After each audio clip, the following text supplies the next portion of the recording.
So I do have a question regarding like American DDs and stuff. So you'll have this elongated smoke, which you can obviously pop for yourself and farm away for like 2 minutes. Hmm. But realistically, should you be trying to find situations where you can use your smoke to give your team better trades? So, they're shooting and not being seen.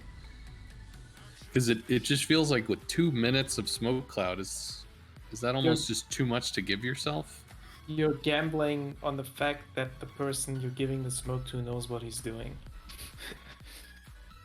I mean, you could draw it between two islands. Somebody sits on an island doing island stuff. Okay, whatever. You draw it between two islands, and there's no way that they get spotted. Like, Hmm.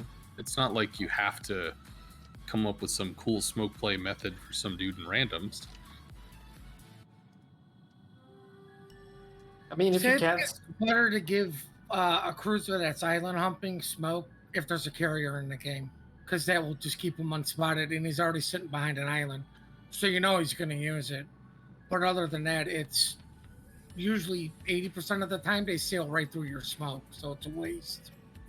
yeah, you have like the smoke needs to be so far in the bag that the smoke firing penalty doesn't apply. So you kind of need to know about those if you want to smoke someone up.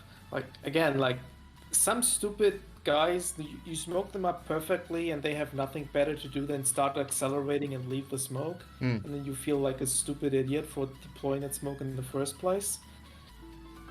And for me, I see the smoke. I don't play too much American destroyers anymore, but the smoke is like a tool that is kind of defensive for yourself. So if you know that you don't need that smoke for yourself within the next 2 minutes, then by all means use it for someone to safely farm his damage and help you win the game. But it's a very bad feeling when you use your smoke for someone and then you get spotted by an enemy destroyer and you can't exactly run away in a USN destroyer because they're not the fastest. And you're like, oh damn, if only I had the smoke to go dark right now. So that's the tough part, right? So like if you were, for example, going to smoke right here to save your Venezia from showing broadside and dying, you're out of smoke when you might need it the most, right? When you bump the enemy destroyer. So I think that's the really hard part. For you to figure out with smoke is if you want to use it, then that means the team has to understand you're not going to be as aggressive with positioning early on and spotting. Obviously, you're going to probably come out and try to spot where their cruisers are, but you're not going to go so deep to where you bump the enemy destroyer face first, right?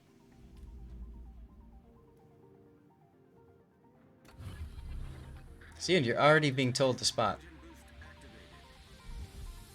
Need TD to spot, yeah.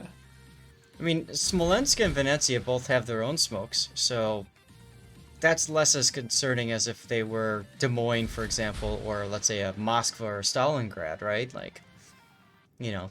I'd be selfish with my smokes in random battles unless like you're smoking up a division mate, or if you know that person you're smoking up is a really good player, like you know he's a great cruiser player or something and he will really profit from that smoke, then I might use it. But for some random dude I have never heard before, nope, sorry. Smoke is mine.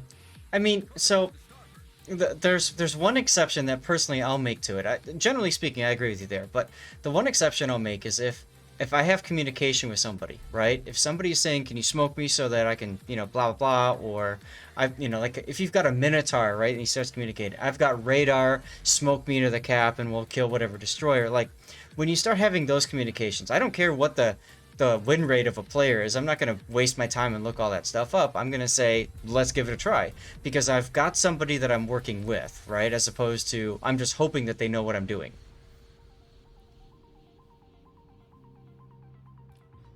How often do you have that though? Yeah, sure, but I'm just saying, like in general, like if I'm gonna choose between playing for the team or playing by myself, if I get the opportunity to play for the team, I'm gonna do that. You know what I mean? Like that's what I'm trying to say. Yeah, I understand. So, I guess so. In America, we have the idea of you're guilty until proven innocent, right? Oh, sorry, you're innocent until proven guilty. And you know, like, No, you said it right the first time.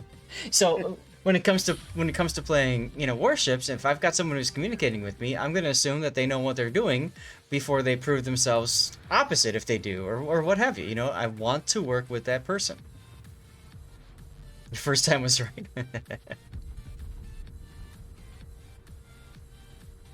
By the way, communicating is not you in a battleship spamming the "I need intelligence data" button.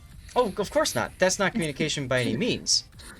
It might be clicking on the mini map and saying, "Can you go over here? Can you put smoke here?" I'm concerned. You know, torpedoes are threatening from this direction. I think there's a destroyer over here, like that kind of stuff, right? That's the communication part. Unicum until proven potato. Hey, elusive spider, how are you, darling? Sure, we'll go with that edge. All right, so Desta's just kind of playing here with the other summers.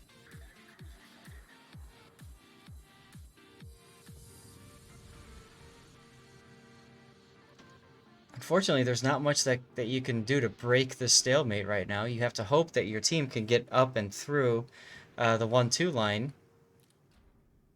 Yeah. Which is why I hate taking torpedo boats like this and just sitting in the cap and blocking it. Like, you don't even have torp path right now. Mm-hmm. Yeah, you're not going to get much out of this. It feels so bad just sitting there. I'd be willing to give that cap up and just try to find a good position where I can make use of my torps. Right. Keep in mind, guys, it's still pretty much early to mid-game. If it was late game and that cap was crucial for holding points back so they can guarantee a win or something, then by all means, sit in the cap and block it. But otherwise, I agree with you. It's go find, at the very least, try to spot that Des Moines, see if he's still there, right? Or spot the Venezia. Blocking is a waste of time. Most of the time, yes. Mm-hmm. I would say that too. Don't you get You're not even getting rewarded in game XP or something for this. I was just going to ask you about that, because I thought you did get XP for blocking a cap. No, I don't believe so. It wasn't mentioned in the economy video that Wargaming put out. I think Oh, it's they just wanted static. to do something like this, or they had a poor wording on some article about it, but like the game, what it actually tracks the game is like it's capture points and defense points. oh, And use each guns. cap is basically worth 60 points. And yeah, you get the points for actually capping it, like partially how much time you spend in the time capping it. So if you're the only one ever capped it, you get the 60 points. Mm. And you get the defense points if you hit a ship that is capping it. But if the cap is already flipped over and you're just sitting in there, there is nothing you're actually gaining right now. And there's nothing you're resetting. You're just sitting there.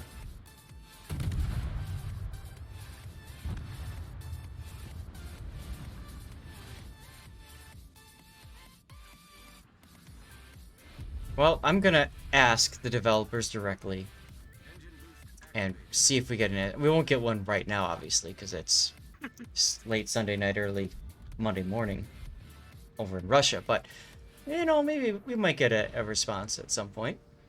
And there was another question that I needed to ask too. Grunty, that was your question, right? What? Did you say there was a question? Oh yeah, with the the module and the captain skills, how they work together. Yeah. I'm pretty sure it's multiplicative because I know it's multiplicative for captain skills and signals and stuff. Mm. But you have actually no way of testing it because like there is no value for incapacitation resistance or so that you could look up anywhere. Okay, well, I will ask the question for you.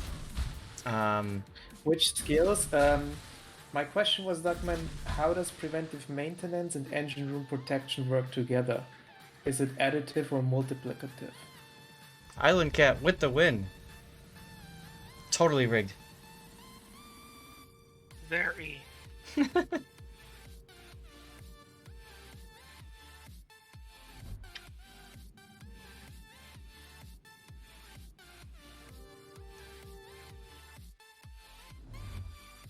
Now here's where the summers is fun, right?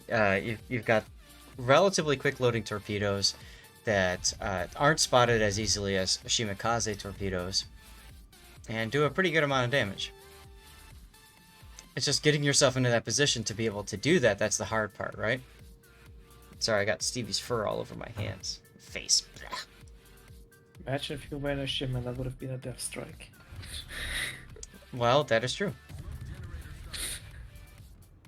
I just don't like summers, I'm sorry. But if you were in a Shima, you wouldn't have 30 seconds until the next torpedo salvo. I would. Shimmer reload with legendary mod is only 3 seconds slower than summers. Oh, with the reload, yeah. Island Cat says, good thing I took a break from the game. Yeah, it is.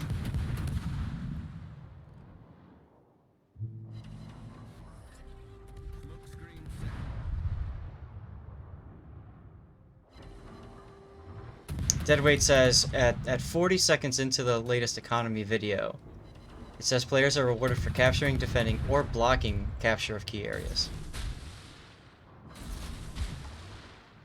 Interesting. Do they just say this, or do they actually give numbers how much it is worth? My guess is they probably just say it. So we don't actually know if it's true. Yeah, it's a question about the original Russian, right? So my question was straightforward. Do players earn XP from sitting in an enemy cap and blocking their point gain?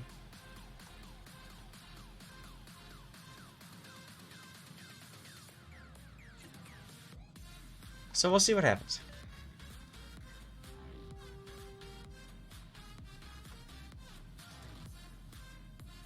Alright, well at this point, Desta has managed to win the game. I guess the only real feedback I would get... Hey, Desta, there you are. Yeah, the only real feedback was sitting in that cap for so long.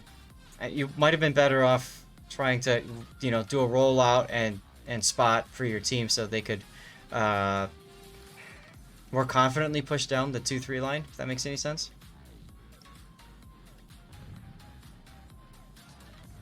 I don't know if there's anything else to really comment on.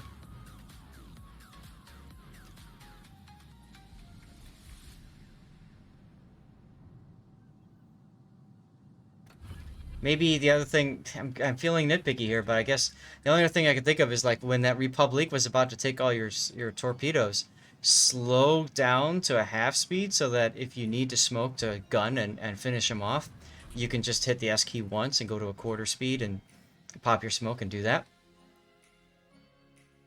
You could push down the 1-2 line when the Petra was sunk. The only problem is you haven't seen that Des Moines for a long time. And I don't know that you want to risk getting yourself lapped right off the bat. What do you guys think? I don't think you even want to push down the 1-2 line, no matter if the Des Moines is there or not. Right. B-Cup, your Austin is in the list. Don't worry, it's coming. But I could have sworn you haven't resubbed yet. Anyway, we're going to switch over to Stream Raiders. And we're going to do our battle. I wouldn't do it early. No? Not on a hard battle. I wouldn't. Alright, we will not do a hard battle early.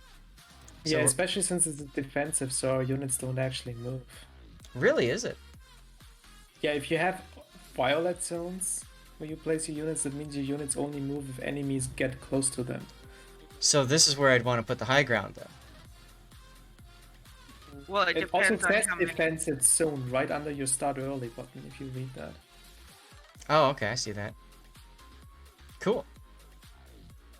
Learning new things about this game, let me tell you. Let's go. Oh no, you don't have a tome yet. Forget it. Alright, well, let's go ahead and do the next